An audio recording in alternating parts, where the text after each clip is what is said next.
ശ്ലോകം 10. സരത്നശാലാസുവസന്നവി. അങ്ങനെ രത്നനിർമ്മിതമായ ആ കൊട്ടാരത്തിൽ അനേകം വർഷങ്ങൾ കഴിഞ്ഞു.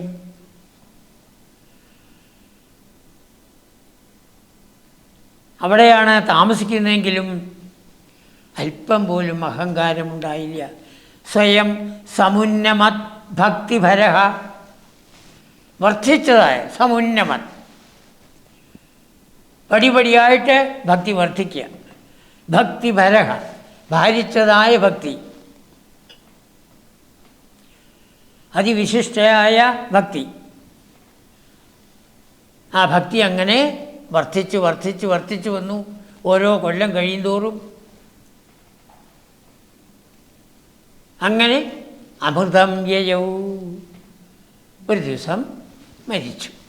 മരണത്തെ അമൃതം യയൗ,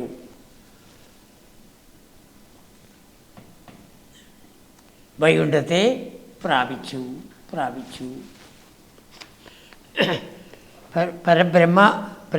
പരബ്രഹ്മവുമായി ഏകീകരിച്ചു. അതാണ് അമൃതം. നമൃതം ഭവതി ഇതി അമൃതം. പിന്നെ ശരീരം എടുക്കുന്നില്ല. ശരീരം എടുക്കുമ്പോഴാണ് ജനനം മരണം വരുന്നത്. അമൃതം, അതാണ് നമൃതം ഭവതി ഇതി അമൃതം. അങ്ങനെ ഭഗവാനെ ഭജിച്ചതായ വ്യക്തിക്ക് മരണമില്ല, അമൃതത്വത്തെ പ്രാപിക്കണു. അപ്പോൾ വളരെ കാലം ആ ഭഗവത് ചിന്ത കൊണ്ട്, ബ്രഹ്മാനന്ദം അനുഭവിച്ചുകൊണ്ട്, ജീവൻ മുക്തനായിട്ട് ആ രത്ന കൊട്ടാരത്തിൽ അദ്ദേഹം വസിച്ചു. വസന്നബി, അതിൽ വസിച്ചുവെങ്കിലും അല്പം പോലും അഹങ്കാരമുണ്ടായില്ല. നമുക്കൊക്കെ അഹങ്കാരം വരും, അതാണ്. അതുകൊണ്ടാണ് അവിടെ അത്ര ഉറപ്പിച്ച് പറഞ്ഞിരിക്കുന്നത്. എത്ര വലിയ ധനികനായാലും അഹങ്കാരം നമ്മളെ ബാധിക്കരുത്. ഭഗവാനുള്ള ഭക്തി വർദ്ധിച്ച് വർദ്ധിച്ച് വരണം. സമുന്നമത്, ഓരോ സമയത്തും അത് മുകളിലോട്ട് കയറണം.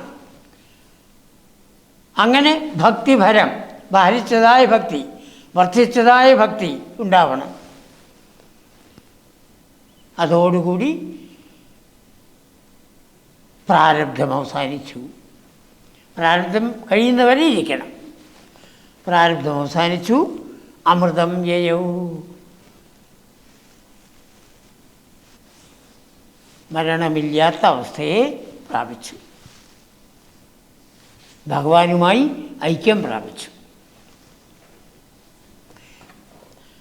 ത്വം ഏവം ആപൂരിത ഭക്തവാഞ്ചിതോ. ഹേ ഗുരുവായൂരപ്പ, അങ്ങിപ്രകാരം ഭക്തന്മാർക്ക് എന്തെല്ലാം ആഗ്രഹങ്ങളുണ്ടോ, ആപൂരിത, അതിനെ പൂരിപ്പിക്കുന്ന ആളാണ് ഭഗവാൻ. ആപൂരിത ഭക്തവാഞ്ചിത, ഭക്തൻ്റെ ആഗ്രഹത്തിനെ പൂരിപ്പിച്ച അങ്ങ്. ഞാനും ഒരു ഭക്തനാണേ, ഓർമ്മിപ്പിക്കുകയാണ്.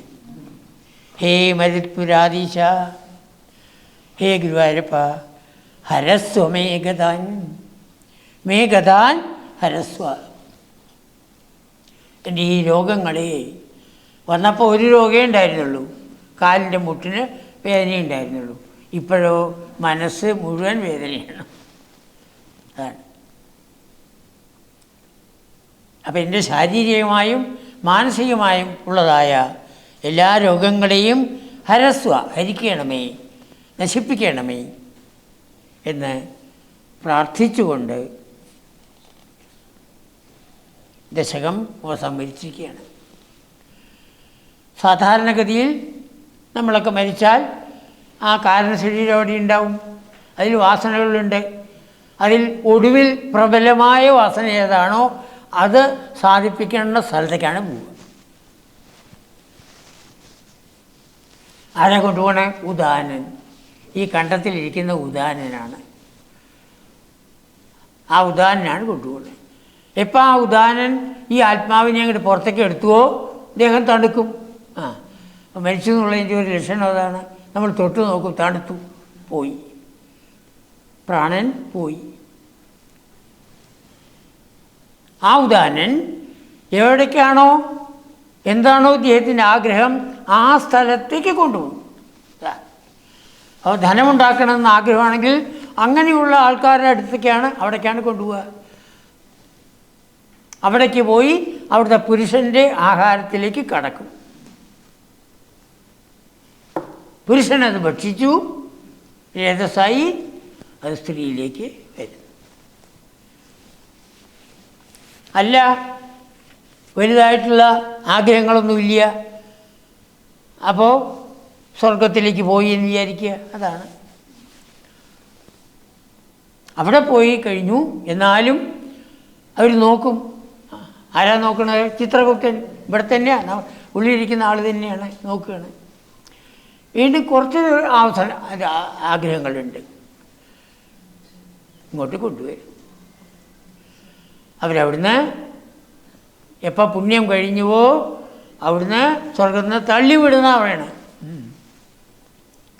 ദ്യു, പർജന്യ, പൃഥിവി, പുരുഷ, യോഷിത്. സ്വർഗത്തിൽ നിന്ന് വരുന്ന സമയത്ത് ദ്യു, ആദ്യം ആകാശം, ദ്യു ആകാശം. എത്രയോ ദൂരത്തു നിന്നാണ്. ശിവാനന്ദസ്വാമി പറയണു 80 മുതൽ 240 വർഷം വരെ എടുക്കുന്ന പറയണം ഇത് വരെ. അങ്ങനെ ആകാശത്തിൽ കൂടി വന്ന് മേഘത്തിൽ വരും. പർജന്യം, മേഘം. ആ മേഘം മഴയായിട്ട് വരും. എവിടെ വീഴും? പൃഥിവി, ഭൂമിയിൽ വീഴും. ദ്യു, പർജന്യ, പൃഥിവി. ഭൂമിയിൽ അത് പല തരത്തിലുള്ള ആഹാരങ്ങളാവും. അരിയായിട്ട്, നെല്ലായിട്ട്, ഗോതമ്പായിട്ട്, പഴങ്ങളായിട്ട് ഒക്കെ വരും.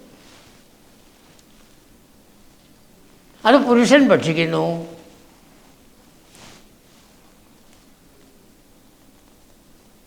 അവൻ്റെ രേതസ്സിലേക്ക് അത് പോകും. അതോടുവിൽ സ്ത്രീയിലെത്തുന്നു. യോഷിത്, സ്ത്രീ. അപ്പോൾ ഇതാണ് അതിൻ്റെ ക്രമം. ദ്യു, പർജന്യ, പൃഥിവി, പുരുഷ, യോഷിത്. ആകാശം, അവിടുന്ന് മേഘം, അവിടുന്ന് ഭൂമി, അവിടുന്ന് പുരുഷൻ, അവിടുന്ന് സ്ത്രീ. അവിടെ വീണ്ടും രൂപത്തെ പ്രാപിച്ച് എന്താഗ്രഹമാണ് ഉള്ളിലുള്ളത്, ബുദ്ധിക്കൊന്നും യാതൊരു കുഴപ്പമുണ്ടാവില്ല. ഇവിടുന്ന് ഏത് വിധത്തിൽ ബുദ്ധി പോയോ അതേപോലെയുള്ള ഇത്. തത്രതം ബുദ്ധി സംയോഗം ലഭതേ പൗർവദേഹികം. പൂർവ്വദേഹത്തിൽ എന്ത് ബുദ്ധി ഉണ്ടായിരുന്നോ അത് തന്നെ, അതിലൊന്നും ഒരു മാറ്റവും വരില്ല.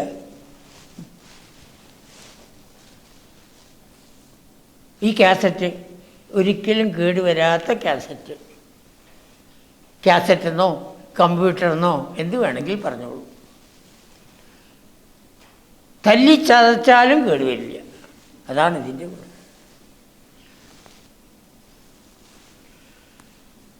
അപ്പോൾ എന്താഗ്രഹമുണ്ടോ ആ വ്യക്തിക്ക് ആഗ്രഹത്തിനെ സാധിപ്പിക്കുകയാണ് സാധാരണ പതിവ്. ഇവിടെ സുധാമാവിനെ സംബന്ധിച്ചിടത്തോളം യാതൊരു ആഗ്രഹവുമില്ല. എല്ലാ ആഗ്രഹങ്ങളും അസ്തമിച്ചു കഴിഞ്ഞു. ആ ഭഗവാനുമായി തന്നെ ഐക്യം പ്രാപിച്ചു. അതാണ് സമുന്നമത് ഭക്തിഫലോമൃതം യയോ. ഭാരിച്ച ഭക്തി കൊണ്ട്, വർദ്ധിച്ച ഭക്തി കൊണ്ട് അമൃതത്വത്തെ പ്രാപിച്ചു, മരണമില്ലാത്ത അവസ്ഥയെ പ്രാപിച്ചു. അതായത് ഭഗവാനുമായി ഏകീഭവിച്ചു. ജീവാത്മ പരമാത്മ ഐക്യം. ഗംഗ എപ്പോഴാണ് ഒഴുകി ബേ ഓഫ് ബംഗാളിൽ പോയി വീഴുന്നത്? പിന്നെ ഗംഗയുണ്ടോ? ഇല്ല. അതുപോലെയാണ്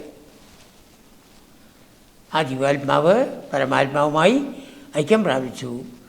ഹേ ഭഗവൻ, ആ ഒരവസ്ഥ നമുക്കും വരണേ, നമുക്ക് പ്രാർത്ഥിക്കാം. അത്രയേ ഉള്ളൂ. ഭട്ടതിരിപ്പാട് ഹരസ്വമേ ഗത എന്ന് പറഞ്ഞു. അത് എത്ര കാലം അനുഭവിക്കേണ്ടോ അത് അനുഭവിക്കുക തന്നെ വേണം. ആരും വിചാരിച്ചാലത് മാറ്റാൻ സാധ്യമല്ല. പക്ഷേ ഇതും നമുക്ക് പ്രാർത്ഥിക്കാം. ഇനിയൊരു ജന്മമില്ലാതെ ഈ ജന്മം കൊണ്ട് തന്നെ സാധിക്കണേ, അതിനുള്ളതായ ഭക്തി എനിക്കുണ്ടാവണേ. അതാണ് വർദ്ധിച്ചതായ ഭക്തി ഒന്നുകൊണ്ട് മാത്രമേ നമുക്ക് അവിടെ എത്താൻ സാധിക്കൂ. അതിന് നാം ചെയ്യേണ്ടത് നാം എപ്പോഴും പറയാറുള്ള നിരന്തര നാമജപം. ഒരു നിമിഷം കളയാതെ കണ്ട് നാമം ജപിക്കുക.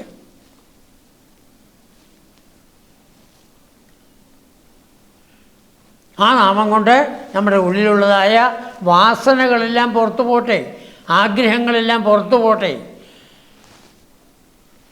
ഭഗവാന്റെ നാമം കൊണ്ട്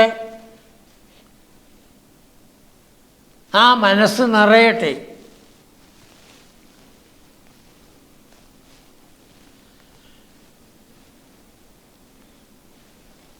അങ്ങനെ വന്നാൽ പിന്നീട് അയാൾക്ക് ഒരു ജന്മമില്ലാതെ വരും. അതിനെന്നെ അനുഗ്രഹിക്കണേ എന്ന് നമുക്ക് ഓരോരുത്തർക്കും പ്രാർത്ഥിക്കാം. ഭക്തി കൊണ്ട് മനസ്സ് നിറയണമേ.